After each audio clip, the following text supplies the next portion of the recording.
여러분 안녕하세요. 오늘은 Say 안녕이라는 제목으로 여러분과 말씀을 함께 나누고자 합니다.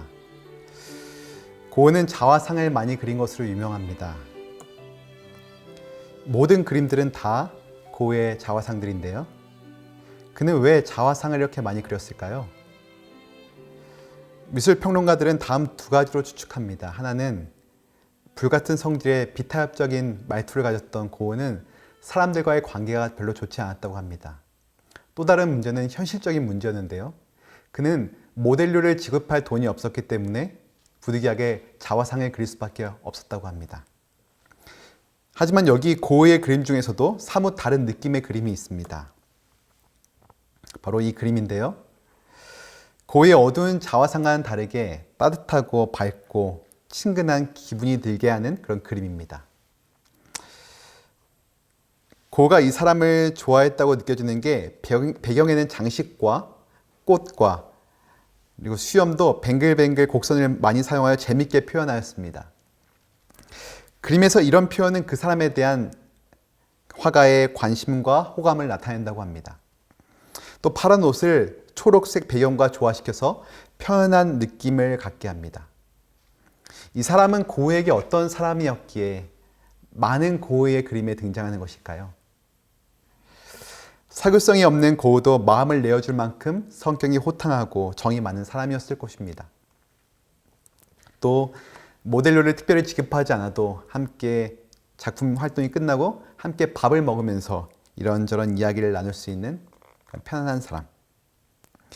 실제로 고흐가 정신 발작을 일으켜 마을 사람들이 그를 정신병원에 감금시키려 하였을 때 이 롤랭이라는 이 사람과 그의 가족들이 고흐를 안전한 곳으로 대피시켜주고 끝내 그의 곁을 끝까지 지켰다고 합니다. 그래서 고흐는 롤랭 가족에 대한 고마운 마음에 롤랭을 비롯해 그의 아내, 그의 자녀의 초상화를 그렸습니다. 비운의 화가. 살면서 끝없이 고독했던 고흐에게 친구가 한 명 있었다는 사실은 우리의 마음에 잔잔한 위로를 던집니다. 현대를 살아가는 우리 또한 많은 고독과 외로움을 느낄 때가 있습니다.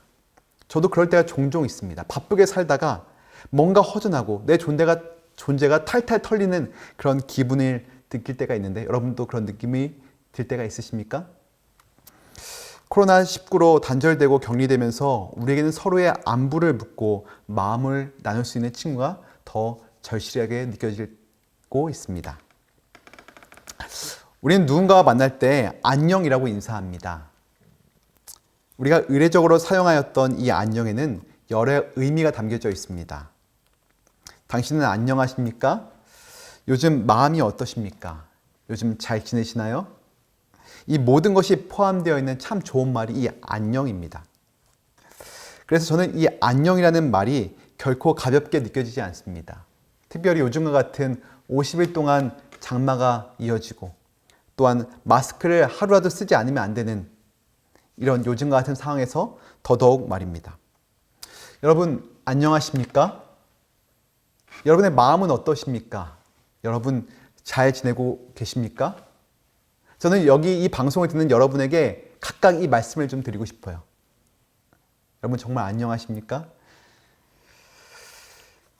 예수님이 십자가에 달려 돌아가시고 주님을 배신했다는 죄책감과 두려움에 휩싸여 있던 그리고 정말 어찌할 바를 몰랐던 제 아들은 유대인들을 피하여 숨죽여 다락방에 숨어 있었습니다. 부활하신 주님은 그들에게 오사 이렇게 인사하십니다. 너희에게 평강이 있을지어다. 그러나 예수님께서 자신을 밝혔음에도 불구하고 그들은 부활하신 예수님을 보고 무서워하며 이게 누구신가라는 겁을 먹고 그렇게 의아하게 쳐다봅니다. 그때 주님께서 자신의 손과 옆구리를 보시며 그 제자들을 보고 당신이 누구인지를 확인하게 하십니다. 그러자 제자들은 그 예수님을 알게 된 다음에 그 마음이 안심을 하기 시작합니다. 이때 주님은 다시 한 번 더 제자들에게 말씀하십니다. 예수께서 또 이르시되 너희에게 평강이 있을지어다. 여러분, 예수님께서 평안에 대한 인사를 2번 반복하셨다는 것은 중요한 의미가 있다고 저는 생각합니다. 그냥 흔히 당시 하던 사람들이 하던 말인 샬롬, 안녕하세요 라는 의미 이상의 의미가 있는 것입니다. 왜 예수님은 평강이 있을지어다를 2번 반복하셨을까요? 예수님의 이 말씀에는 다음과 같은 의미가 담겨져 있습니다. 죄로 말미암아 하나님과 인간 사이에 담이 생기게 되었습니다. 인간은 하나님께 나아갈 수가 없었어요. 그런데 예수님의 십자가를 통하여 막힌 담이 헐어지고 우리는 예수님을 통하여 하나님께 나아갈 수 있는 길이 열리게 된 것입니다. 죄로부터 해방되게 되었고 우리는 하나님의 자녀가 되었으니 주님께서 이제 너희가 하나님의 자녀가 되었으니 두려워하지 말라라고 말씀하시는 것입니다. 예수님은 당신의 제자들을 평안으로 초청하세요. 배반하고 도망가고 예수를 부인했던 탕자와 같은 제자들에게 그들의 연약함, 죄악됨, 그 모든 것을 짊어지고 십자가에서 죽었던 흔적을 보여주시면서 괜찮다 말씀하시는 것입니다. 내가 다 이루었어. 걱정할 거 없어. 그 말씀을 하시면서 평안할지어다, 평강이 있을지어다 라고 말씀하시는 것이에요. 여러분, 안녕, 평안의 반대말은 불안, 위험, 혼란이라는 말이 있습니다. 참 안녕하기 힘든 세상이죠. 저희 아이 둘을 유치원에 보내면서 아이들 또한 참 불안과 혼란을 느끼는구나라는 것을 알게 됩니다. 그 작은 공동체에 속해 있던 아이들은 친구와의 관계, 선생님들의 그런 눈치를 보면서 아이들이 불안해하기 시작합니다. 어느 아이가 유치원에 가기 싫다는 이야기를 듣게 됩니다. 아이가 유치원에서 어떤 하는 행동들이 자신의 마음에 들지 않았던 것이었습니다. 그런 아이에게 제가 할 수 있었던 것은 꼭 안아주는 것이었습니다. 유치원에 들어가기 전에 저는 아이에게 안아주면서 아빠가 있잖아, 걱정하지 마 라고 이야기하였습니다. 그러면 그 아빠의 품 안에 안긴 아이는 평안함을 느끼고 웃으면서 아빠에게 웃음을 보여주면서 유치원 안으로 들어갑니다. 그 모습을 보고 있으면 코끝이 찡해지게 됩니다. 자식이 불안을 느끼고 두려워하고 걱정에 쌓여있는 것을 보는 부모 마음은 얼마나 힘든지 모릅니다. 마찬가지로 우리 하나님은 우리가 평안하지 않을 때, 우리가 두려움에 떨고 있을 때, 혼란함을 느끼고 있을 때 주님 또한 평안하실 수가 없는 것입니다. 그래서 성경은 주께서 당신의 백성들에게 평안을 주기 위해, 안녕을 주시기 위해 일하시는 모습들이 계속되어 소개되어지고 있습니다. 특별히 주님은 우리가 계속해서 불안해하고 걱정하며 지내니까 안식하는 날, 평안함을 가장 극대화하며 누릴 수 있는 날인 안식일을 제도로서 아예 주셨습니다. 저는 예전에 안식일에 대한 많은 오해를 가지고 있었습니다. 특별히 십계명의 안식일 계명 중에 아무 일도 하지 말라. 이 말씀은 도저히 이 말씀이 안식일에 무조건 뭘 하면 안 된다는 것으로 이해하게 되었습니다. 그래서 학생 전도사로 교회 나갔을 때 학생들이 많이 하는 질문이 있는데요. 전사님 이거 해도 돼요? 오늘 이거 해도 돼요? 근데 제가 했던 말은 오늘 안식일이잖아. 이렇게 말하였습니다. 여러분, 이 아무 일도 하지 말라는 의미는 바로 이러한 의미만을 가지고 있는 것일까요? 아닙니다. 안식일은 아버지를 떠나 자신의 존재를 잃고 돼지우리에서 허드렛 일을 하면서 살았던 탕자가 아버지 품속으로 들어가는 날, 그래서 자신이 아버지의 아들이었음을 확인하는 날이 바로 안식일인 것입니다. 아무 일도 하지 말라는 이 말씀은 아빠가 여기 있으니 너는 쉬어, 나한테 안겨라는 의미가 담겨 있는 것입니다. 너희에게 아버지가 있으면 기억하라는 말씀이에요. 하늘과 땅과 바다와 물들의 근원을 만드신 전지전능하신 아버지가 너희 아버지라는 것을 기억하고 쉬라는 의미가 있는 것입니다. 우리에게 아무 일도 하지 말라는 주님은 이어서 말씀하십니다. 너는 엿새 동안에 내 일을 하고 일곱째 날에는 쉬라. 내 소와 나귀가 쉴 것이며 내 여종의 자식과 나그네가 숨을 돌리리라. 저는 이 말씀이 너무 좋아요. 안식일은 숨 돌리는 날이라는 것이에요. 여러분, 한번 크게 숨을 쉬어보세요. 어떤 기분이 드십니까? 숨 넘어가는 것도 모르고 헐떡이며 살아가는 것이 우리의 인생인데 주님께서 우리에게 숨을 쉬라 말씀하세요. 숨을 쉼으로 살만 나는 인생을 살라는 것이에요. 바로 그날이 안식일이에요. 우리에게는 생기가 필요합니다. 주님이 불어주시는 숨이 필요해요. 꺼져가는 불빛과 같은 우리에게 주님의 밝은 빛이 필요해요. 주님이 우리에게 호흡을 넣어주셔야 그때 우리는 산 존재가 될 수 있는 것입니다. 안식일은 바로 주님으로부터 인공호흡을 받는 날인 것입니다. 다락방에서 두려움에 떨고 있는 제자들에게 주님께서는 안녕이라고 인사하신 후 숨을 불어 넣으세요. 요한복음 20장 22절입니다.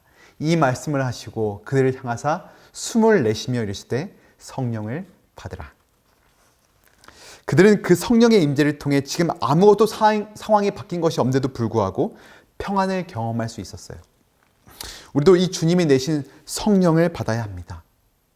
주님으로부터 오는 생기를 받아야 합니다. 그래야 우리는 안녕할 수 있어요. 여러분, 생기 없이 혹시 살고 계시지 않나요? 무엇인가 교회를 하고 무엇인가 활동을 하는데 힘이 없고 능력이 없는 거예요. 그때 우리에게 필요한 것은 주님의 성령입니다. 주님이 불어넣으시는 그 숨을 우리가 호흡하는 것입니다. 여러분이 어떠한 일주일을 보냈건 어떤 상태로 지냈던 상관없이 오늘 지금 여기에 임재하시는 성령님 앞으로 나아오시길 간절히 바랍니다. 평안이 시작되는 거예요. 그때 하나님 나라가 시작되고 내가 구원을 경험하는 것입니다. 여러분의 마음에 주님을 모시길 간절히 기도하겠습니다. 주님은 안녕하지 않던 제자들에게 자신의 몸에 새겨진 십자가의 흔적을 보여주시며 평안을 나눠주십니다. 그리고 그들에게 숨을 내쉬며 성령을 받으라 말씀하셨죠. 제자들은 평안을 경험하게 됩니다. 그런데 여기서 주님의 말씀은 끝이 나지 않습니다. 주님은 제자들에게 그 평안을 나누어주는 사람이 되라 말씀하십니다. 요한복음 20장 23절입니다. 너희가 누구의 죄든지 사하면 사여질 것이요 누구의 죄든지 그대로 두면 그대로 있으리라 하시니라. 이 말씀의 의미는 그분이 다 이루신 그 사역을, 그 십자가의 메시지를 선포하라는 것입니다. 예수님이 우리의 죄를 사하셨고 우리는 사단의 권세에서 해방되었다. 예수님이 승리하셨다. 하나님이 바로 우리의 아버지시다. 이것을 선포하라는 것이에요. 우리가 선포하면 그 사람은 그 말씀을 듣고 주님 앞에 나아가 죄가 사여질 것이고, 우리가 선포하지 않으면 그 사람은 죄 중에 그대로 남아있게 된다는 말씀입니다. 오만규 교수님이 쓰신 책 이 아들이 우리를 안위하리라 라는 책이 있습니다. 이 책에서는 저희가 지금 다루고 있는 이 부분을 아주 멋지게 말하고 있습니다. 바로 이 표현인데요. 안식일은 우리에게 너희의 숨을 돌리라 하신 날일 뿐 아니라 우리에게 육축들과 우리 수하의 사람들로 하여금 숨 돌리게 하라고 하신 날이다. 안식일 신자는 하나님으로 말미암아 그 넘어가는 숨을 돌려 새 생명을 누리는 사람일 뿐 아니라 숨 넘어가는 이웃들로 하여금 숨 돌려 새 삶을 누리게 하는 사람이다. 우리만 누리는 것이 아니라, 누릴 뿐만 아니라 다른 사람들로 하여금도 누리게 하는 그 사명이 우리에게 주어졌다는 것입니다. 그 사람들이 바로 안식일 신자입니다. 여러분, 그렇다면 우리가 어떻게 하나님의 숨을 나눠주는 일을 할 수 있을까요? 여러분과 좀 실질적인 이야기를 하고 싶습니다. 저는 이 말씀을 준비하면서 얼마 전에 읽었던 정신과 의사로 봉사하고 있는 정혜신 박사님의 책이 생각났어요. 바로 당신이 옳다라는 책인데요. 제가 참 감동적으로 읽었던 책이었고 여러 번 이 책을 읽었습니다. 사람들이 갑자기 심장이 정지하거나 호흡이 멎었을 때 응급처치를 하죠. 그 응급처치를 중에 하나가 심폐소생술인데요. 그걸 CPR이라고 부릅니다. 정혜신 박사님은 우리 마음에도 이 심폐소생술이 필요하다고 말해요. 사람들의 마음이 다 죽어가고 있대요. 이 마음이. 그래서 그 마음을 살려야 하는데 그 살리는 방법에 대해서 말하고 있는 것이에요. 모든 사람은 관계 속에서 살아가는데 어디서 어느 누구를 만나든 존재 자체에 대한 주목이나 집중을 받는 경험이 적어서 사람들은 점점 자기 존재가 희미해지면서 아플 수밖에 없대요. 그래서 공황장애, 우울증이 발생할 수밖에 없다는 것이에요. 내 존재가 계속 방전된다는 것이에요. 어떤 사람은 친구를 만나 대화하고 웃으며 시간을 보내지만 정작 내 감정과 마음을 숨긴 채 주변적인 이야기들만 늘어놓고 이제 헤어지는 것이죠. 친구와 헤어진 후 뭔가 에너지를 얻고 오는 것이 아니라 힘이 더 빠지고 허탈한 기분이 들 때가 있는 거예요. 심장 압박을 할 때 두꺼운 옷을 벗기고 액세서리를 다 제하고 그 아픈 부위, 그 가슴 부위를 압박하지 않습니까? 마찬가지로 심리적 CPR도 나처럼 보이지만 나가 아닌 많은 것들을 젖히고 나라는 존재, 바로 그 위치에 정확히 그 위치를 강하게 정확히 자극하는 것이 필요하다는 것이에요. 상대가 내 지식, 내 신념, 내 주장, 내 일을 이야기하게 하는 것이 아닌 나의 이야기를 하도록 돕는 것이 바로 CPR 하는 사람들의 방법인 것입니다. 제일 좋은 방법은 이런 질문을 던지는 거예요. 너 요즘 마음이 어떠니? 라고 묻는 것이죠. 너 정말 안녕하니? 너 감정은 어떠니? 너 요즘에 기분은 어떠니? 너 어떻게 사니? 그 사람의 감정을 물어보고 그 감정을 공감해 주는 거예요. 끊임없이 그 사람 존재 자체에 집중하는 것이죠. 이것이 그 사람을 살리는 길이래요. 그 사람에게 감정을 물어본 후 그 다음 할 일이 있습니다. 심리적 목숨을 유지하기 위해서 끊어지지 않고 계속 공급받아야 하는 산소 같은 것이 있다. 당신이 옳다는 확인이다. 이 공급이 끊기면 심리적 생명도 서서히 꺼져간다. 내가 그럴 때는 분명 그럴 만한 이유가 있을 것이라는 말은 너는 항상 옳다는 말의 본뜻이다. 그것은 확실한 내 편 인증이다. 이것이 심리적 생명줄을 유지하기 위해 사람에게 꼭 필요한 산소 공급이다. 너는 옳아. 그래, 그럴 수가 있지. 그럴 만한 이유가 있겠지. 이런 이야기를 해줄 때 듣는 상대방은 내 편이구나 이 사람이 라는 마음이 생겨요. 그리고 안정감을 누리게 된대요. 그리고 자신이 합리적으로 생각하지 못했던 것을 더 합리적으로 생각할 수 있게 된대요. 이렇게 누군가가 자신의 이야기를 용기 내어 우리에게 말한다면 그 사람에게 절대 충조, 평판하지 말래요. 충고, 조언, 평가, 판단하지 말라는 것이에요. 그냥 그 사람의 말을 있는 그대로 듣고 그의 존재, 그의 고통의 눈을 포개고 그의 말이 나올 수 있도록 내가 그에게 물어줘야 된다는 것이에요. 우리 이런 사역했으면 좋겠어요. 우리가 이렇게 살았으면 좋겠어요. 우리와 대화를 하면 사람들이 살아나는 거예요. 예수님도 이러한 사역을 하셨죠. 예수님이 많은 사람들을 만나셨는데 그 예수님 만났던 사람들은 자신의 존재 가치를 상실했던 사람들이었어요. 우물가에 나왔던 사마리아 여인, 귀신 들린 사람, 가늠하다 붙잡힌 여인 세리.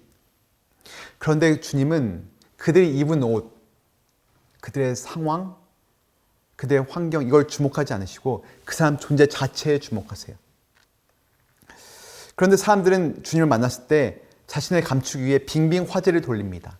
하지만 주님은 그런 걸 다 걷어치우고 그 사람 자신에 대해서 말씀하세요. 너는 어떠니?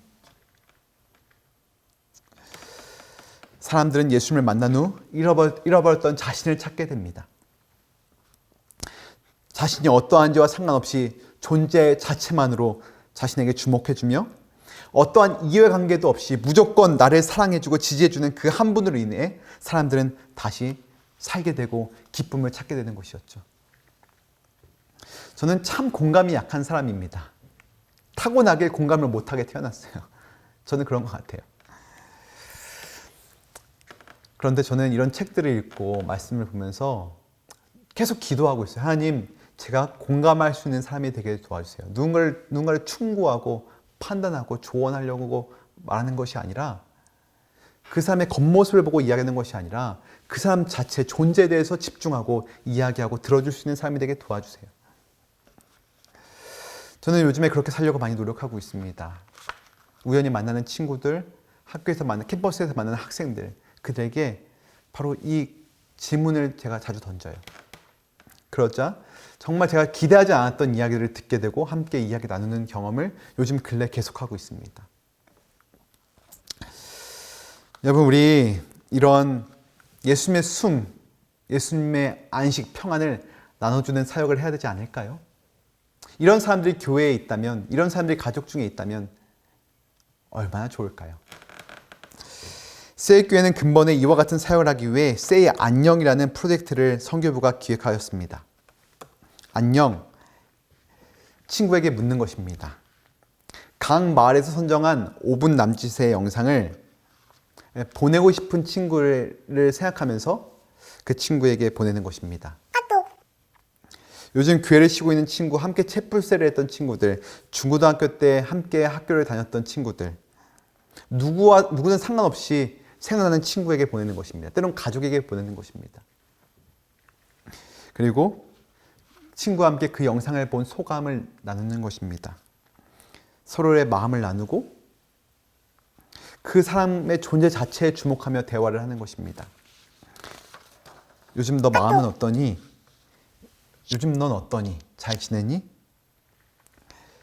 깊이 있게 대화를 나눌 수 없었던 친구와 깊이 있는 대화를 나누는 것이에요. 친구와 연예인 이야기, 넷플릭스 이야기, 드라마 이야기, 연예인 이야기, 스포츠 이야기 이런 것을 하는 것이 아니라 진짜 그 친구 하지 못했던 이야기를 이 영상을 매개체로 인해서 이 대화를 시도하는 것이죠. 이렇게 그 친구를 지지해주고 그 친구의 이야기를 들은 후에 이제 안녕이라는 질문은 느낌표를 바꾸게 될 것입니다. 어떤 목적성이 있어서 이렇게 하는 것이 아니라 온전히 그 친구에게 하나님의 숨을 나눠주기 위해요. 그 친구를 살게 하기 위하여, 살만나게 하기 위하여 이런 대화의 시간을 갖는 것이죠. 대화를 통하여 서로의 온기로 서로는 평안함을 느끼게 되는 것입니다. 그래서 안녕의 물음표가 느낌표로 바뀌는 거예요. 이렇게 마음과 마음이 서로 연결되면 다음에 또 다른 영상을 그 친구에게 보내기로 약속하고 보내는 것입니다. 매달 3개에서 4개의 영상을 보내며 함께 이야기도 하고 서로를 위해 기도하는 시간을 갖는 것입니다. 오늘도 한 친구가 제 방을 찾아왔어요. 졸업하고 취업이 안 돼서 힘들어하는 친구였어요. 제가 예수님을 소개하려고 했지만 잘 되지 않았지만 계속 관계를 유지하는 친구였어요. 그 친구에게 제가 오늘 말했습니다. 내가 영상을 하나 보내줄 거야. 그리고 그 영상에 대해서 함께 이야기를 나눌 건데 괜찮겠니? 그리고 내가 너를 위해 기도해 줄 건데 괜찮겠어? 좋아요. 그래서 저도 이제 한 주에 한 번씩 이 친구에게 영상을 보내기로 다짐하였습니다. 우리 세이가 이 사역을 좀 이번 학기에 하였으면 좋겠습니다. 이 사역을 통해서 우리가 예수님의 모습을 더욱더 닮아가길 기도하겠습니다. 고등학교 2학년 때 예수님을 제 개인의 구주로 영접하고 고3 겨울에 대만으로 봉사대를 가게 되었습니다. 그때 대만 사람들에게 불러줄 노래를 연습하는데 그것이 평안을 너에게 주노라라는 찬양이었어요. 이것을 대만어로 외우고 영어로 외우고 한글로 외워서 불렀습니다. 그리고 현지에서 이 노래를 부르는데 제 눈시울이 굉장히 뜨거워졌습니다. 왜냐하면 제가 이 평안을 정말 경험했기 때문이었어요. 하나님을 모르던 제가 하나님을 영접하고 진짜 그 평안을 경험하였던 그 생각들이 나오면서 제가 너무 가슴이 뜨거워지더라고요. 저는 한국에 돌아와 부모님에게 이 평안을 주고 싶었어요. 당시 IMF가 이제 터져서 부모님이 직장을 잃으시고 어떻게 3남매를 먹여 살려야 할지 고민하시며 모든 삶의 무게를 오롯이 맨몸으로 감당하고 계셨던 견디고 계셨던 그 부모님께 이 평안을 좀 선물해 드리고 싶었어요. 소개하고 싶었어요. 그래서 계속 기도했고 마침내 이 평안을 부모님께 소개할 수 있게 되었어요. 그리고 정말 감사하게도 부모님께서 이 평안을 누리시게 되었어요. 우리 이런 평안을 주는 사람이 되었으면 좋겠어요. 피상적으로 인사치레의 안녕이 아니라 정말 그 영혼을 살려줄 수 있는 그런 안녕의 인사를 나누는 우리가 되었으면 좋겠어요. 고이에게 빛과 따뜻함을 선물해준 룰렌과 같은 영혼의 친구, 그런 친구가 저와 여러분이 되길 바라며 오늘 말씀을 마치겠습니다. 기도하겠습니다. 하나님, 오늘 저희에게 이 안식일을 허락하여 주니 감사합니다. 저에게 진정한 평안과 쉼을 주길 원하시는 주님, 오늘 저희가 주님 앞에 나아가오니 주의 숨을 호흡할 수 있게 인도하여 주시옵소서. 또한 저희가 받은 이 숨을 다른 사람도 누리게 할 수 있도록 나누어 주는 그런 주님의 사도 될 수 있도록 인도하여 주시옵소서. 저희의 모든 것 되시는 예수님의 이름으로 간절히 기도합니다. 아멘.